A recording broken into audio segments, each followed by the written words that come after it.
All right, you guys, so I am super excited about this video because not only do I have a ghost story to tell you, but there's also a huge mystery around this ghost story. A mystery I didn't even know was there until I started researching this place. Now, before we get started, I do want to tell you that this episode, this business, was recommended to me by my friend Tiffany. Now, you will get to see Tiffany soon. She is going to be the person that I talk to in our part 2 of the Gullas. Tiffany is a Reiki master. She teaches chemistry. She's just a really cool girl, and I love having her as a friend. And I'm gonna link her website down below, as well as her Instagram, for any of you who are interested in her services. I actually showered with some of her soap this morning, so. And before we get started, you know what to do. Hit that subscribe button, give us a like, tell your friends, and ring the bell so you'll be notified when new videos come out. Welcome to Esoteric Atlanta. My name is Brice, and today we're going to be talking about Green Manor.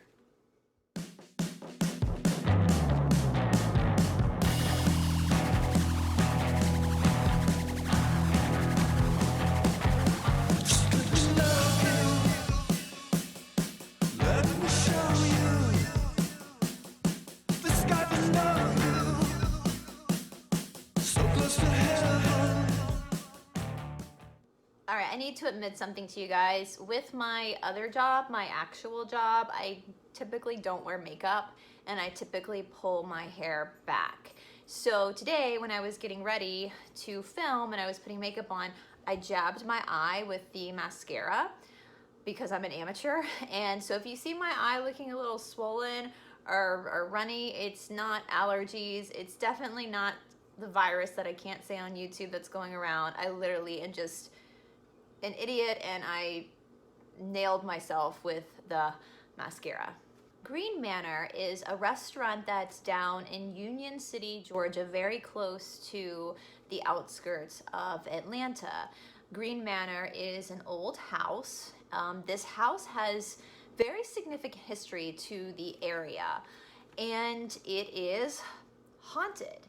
Now, the house, as I said, is a restaurant. It's also an event space, so you can host your wedding there or you can have a corporate event there. They are known for their deep Southern cooking. And Lord, I have traveled the world. I have lived everywhere. No one, except maybe the French, but nobody does food quite like we do food down here in the South. So if you're a visitor and it's your first time in Atlanta or Georgia, of course, after the quarantine is over, and you really want to experience some deep home cooked Southern food and possibly see a ghost or two, you might want to consider going to Green Manor. Now, I did reach out to Green Manor yesterday. As I alluded in the intro, I have a mystery on my hand. There is a very notorious ghost at this restaurant / old house, and I have multiple conflicting stories on who she was and how she died. Now, I don't expect to hear from the owners of the restaurant anytime soon because we are under quarantine, and from what I understand, this restaurant is still owned by the Green family. It's family owned and operated, and so I have a feeling that they're probably not checking their email at the time being. So hopefully once everything gets up and running, I will hear back from them and I can do a follow-up video to maybe answer some questions. I also am curious about going there myself with a medium to see if we can talk to the ghost. So Green Manor was originally owned by the Westbrook family, and W.R. Westbrook and his wife gave their daughter Cora, I love that name Cora, by the way, this house, this property, for her wedding present. And Cora married a man named Drewy Carmichael. Now, Drewy Carmichael was a pretty big deal and is the reason why Union City exists today. You see, he and his brothers created a factory where they made farm equipment. And they also were the headquarters for the Farmers Union. And that's where we get Union City. Drewy Carmichael was also the first mayor. Now, Apparently, some of the stories I heard is that the house that stands there now wasn't the original house. In fact, when Cora and Drury got this property for their wedding present, Drury Carmichael had the original house torn down and a new house built over it. They say that at the Green Manor today, the house that's there now, that they even found old cannons from the Civil War that were from the first property before the new house was built. Now, our most famous ghost of Green Manor is a woman named Florence. And from my friend Tiffany, who is a patron of the Green Manor and also has some special abilities herself, she has seen Florence on multiple occasions. She tells me that Florence is a young woman in her late 20s or early 30s. Now, her death, according to this particular story, happened in the early 1900s.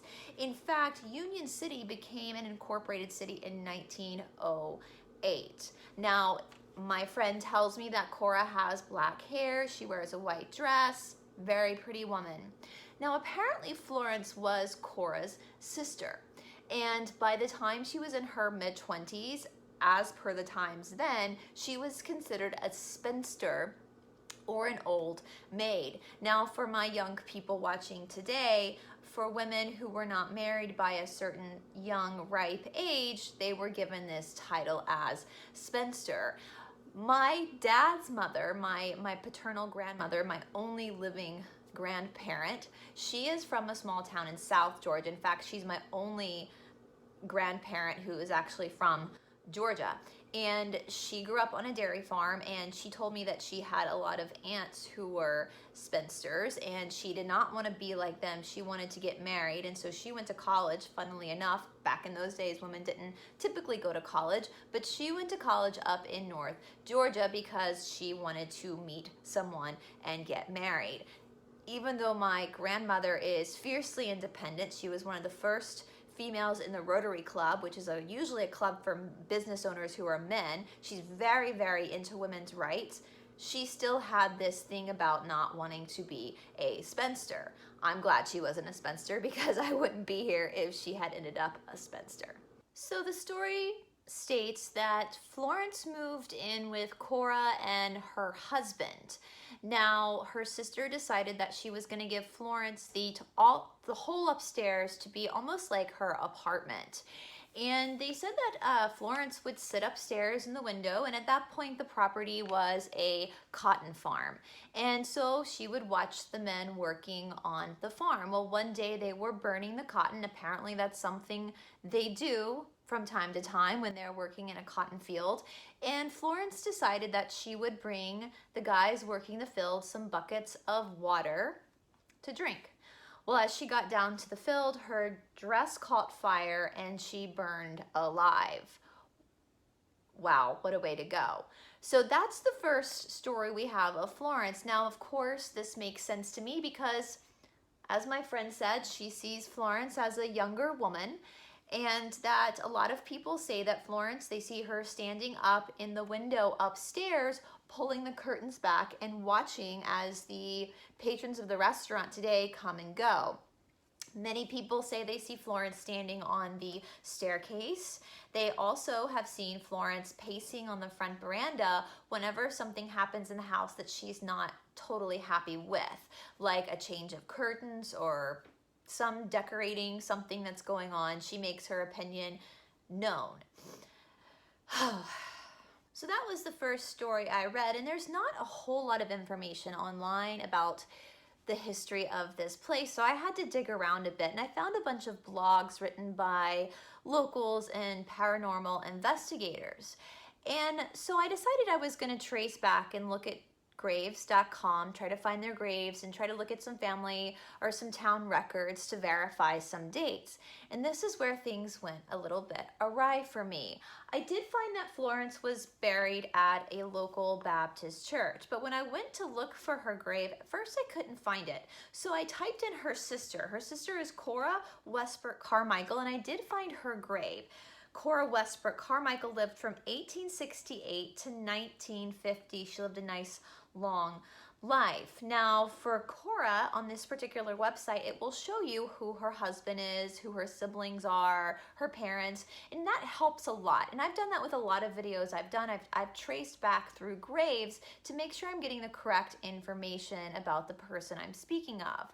And so under Cora Westbrook Carmichael, I did find a sister named Florence. Now Florence was not her first name. She had a rather long name, and it looked as if this woman died later in life.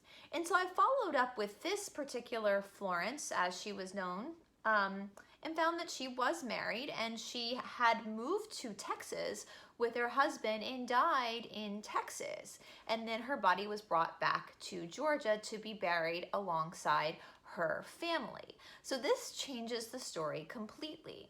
If Florence was not a spinster, if she was married and she moved to Texas with her husband and had a life in Texas and died elderly, I don't know if that story matches the story of the Florence who haunts the Green Manor today. Now it could be, I've heard a lot that sometimes in death, for those of us who choose to stick around this plane of existence after death, we go back to looking like we did in the prime of our life. So if the story of Florence dying later in life in Texas is the accurate story, then it could just be that she has come back in a younger version of herself and is choosing to haunt a family property that she possibly loved in life. But that's where the information stops for me. The only thing I know for sure is the history of the house, that it was owned by the Westbrooks originally. I do know that Drury Carmichael married Cora Westbrook, and he is the reason why Union City is what it is today. I do know she did have a sister named Florence. Now here's the thing. Cora Westbrook had there were like 11 kids in her family. So maybe names got mixed up, I don't know, but I do believe that this ghost does go by Florence. So again, I don't know. There's not a whole lot of archival stuff to research. So as I said in the beginning, hopefully once this whole quarantine is over, we can actually talk to the owners of the Green Manor and potentially go there and try to get some answers for ourselves on who Florence was and how she passed away. Now things took a downward spiral for the Carmichael family. A lot of the wealth they had accumulated, as it does sometimes, started to run out. So they sold their house in some places said 1917, some places said 1919, but they sold their house to a Dr. Albert J. Green. And Dr. A.J. Green had graduated from Emory Medical School. Emory is here in Atlanta. It still is a really good school, especially for medicine. So I feel pretty safe being in Atlanta with the virus going around. We have just top-notch medical facilities down here in the city. But he graduated from Emory in 1916, and he bought this manor, this house down in Union City. Now, something interesting about this time period, and I know this was true for the Brices, my Brice family as well, with their history of medicine, is that a lot of times these physicians would work out of their house. So they would have a room that was their clinic where they would see their patients, and a lot of times the patients would sit on Mr. Green's veranda and wait to go in to see the doctor. Now, Dr. Green would apparently, from what I've read, would see Florence a lot, and he would talk to her a lot. Now, unfortunately, Dr. Green is no longer with us, and in fact, it's his descendants that still run the house now. But if you find yourself at the Green Manor, you're gonna see different rooms. And if you look on their website today, you can read about each of their rooms. Now, the doll room, where they have all these old vintage dolls, was Dr. Green's medical office. And the hat room was the master bedroom. The cranberry room was the drawing room for the Greens, so where they would socialize and have their friends come around. And the Sir Albert room is a room that is still dedicated to A.J. Green. The Magnolia room was added. That's a new addition. It was added in 1996, and it seats, from what I've read, about 80 people or more. So this is where, if you're gonna have a wedding there or a huge corporate event there, this is probably where you're gonna be located, is in the know your room. Now the veranda also has seating as well, and that's the big front porch that we have on our old Southern houses. And there is legends that you can also see soldiers eating out on the front veranda, soldiers who are no longer alive. And since the Green Manor, as we know today, was built post the American Civil War, I can imagine that these are probably leftover people from the actual Civil War when the old house was left standing. So again, that's the Green Manor restaurant down in Union City, Georgia. Do you know the story? Can you help guide me and tell me who Florence was and what her story is?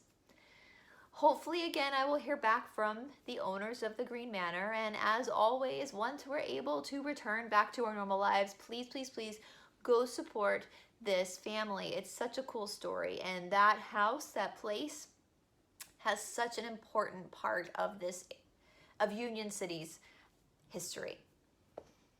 And again, check out Tiffany's website. She's freaking awesome. So, as always, thank you to Josh McKay for our music. Thank you to Todd Roderick for editing for us. And I thank you all again for continuing down this journey with us. Once more, don't forget to subscribe, hit that like button. And if you want to follow us on Instagram, we're at Esoteric Atlanta. And I'll talk to you guys soon. Bye.